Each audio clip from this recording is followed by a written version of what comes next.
mes petits belgo-communistes, boycotto-qataristes, France-Interro abrutis, ça va? Ça va. Oui, évidemment, comme tout le monde. Moi, je regarde ce qui se passe dans Touche pas à mon poste. J'ai vu l'extrait, là, le dernier.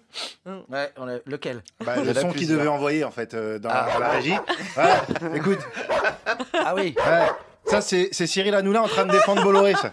Là, il en a lancé des fermes ta gueule à des députés. Donc moi, je veux vite savoir s'il va être condamné. Parce que si c'est pas le cas, ma prochaine chronique, c'est 4 minutes de ferme ta gueule, t'es une merde abruti, suivi des noms de députés qui m'énervent. Et 4 minutes, ce sera peut-être pas suffisant. Tout ça parce que Cyril n'a pas voulu que Louis Boyard parle des exploitations de Bolloré en Afrique. Donc du coup, on va reprendre là où il s'est arrêté. Bolloré en Afrique, c'est des dizaines de ports, des chemins de fer, des transports routiers, de l'extraction minière de tout ce qui se finit par Newm, de la déforestation, du pétrole, des pins, des mugs, des autocollants et des tote bags.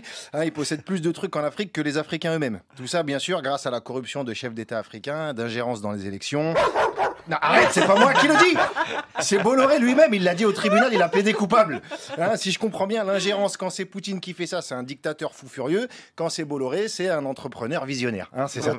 Avec tout ce qu'il gagne en pillant l'Afrique, il paye des fachos sur ses chaînes de télé pour dire que les Africains doivent rentrer chez eux. Le problème, c'est que si chez eux, tu leur prends tout, ils viennent en récupérer un peu chez toi. Un petit problème de maths.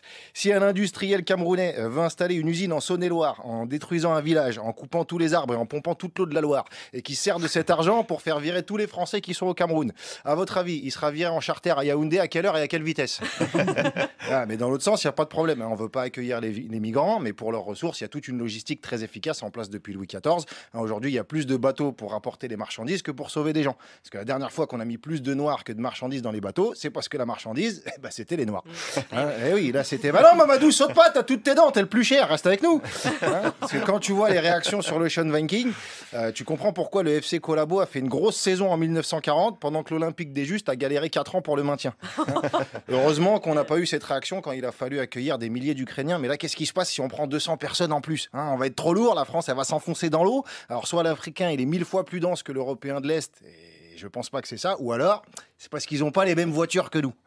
C'est pas ça non plus, parce que toutes nos épaves à moteur thermique, elles finissent en Afrique, donc c'est pas un problème de gueule. Mais bon, Hanouna par-ci, Bolloré par-là, on en aurait presque oublié Agnès Pannier-Runacher, dis donc. Ministre de la Transition énergétique, c'est-à-dire ministre du Père Noël. Il n'y a qu'à voir la COP 27, là, la grand-messe des dirigeants sur les questions écologiques sponsorisée par Coca, premier pollueur plastique au monde. Ils ont renoncé au bon d'achat pour Total, parce qu'ils ont dit que ça ferait trop. Mais 27 fois qu'ils se réunissent pour se dire, bon là, faut faire quelque chose. Et puis ça se termine par on s'en reparle à la COP 28. Ils ont tellement rien à foutre de l'écologie, on dirait Morandini devant un garçon majeur. Aucun intérêt. Vraiment.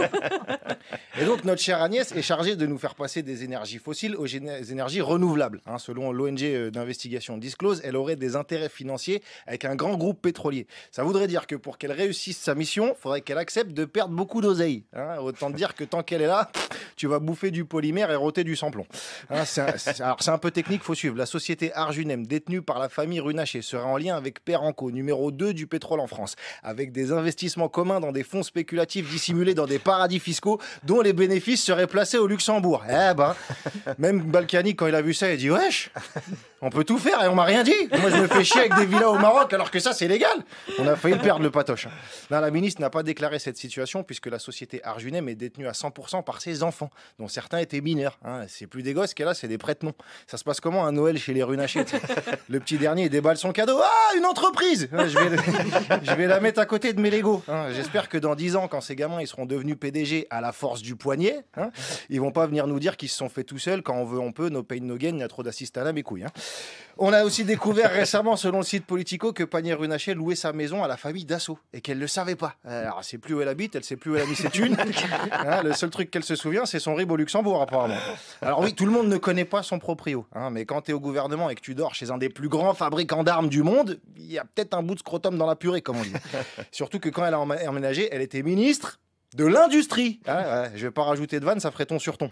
Enfin bref, une chronique où j'ai enchaîné Hanouna, Bolloré, Pannier-Runacher et Dassault. Je vous préviens, la prochaine chronique, c'est sur les brosses à dents parce que je suis fatigué.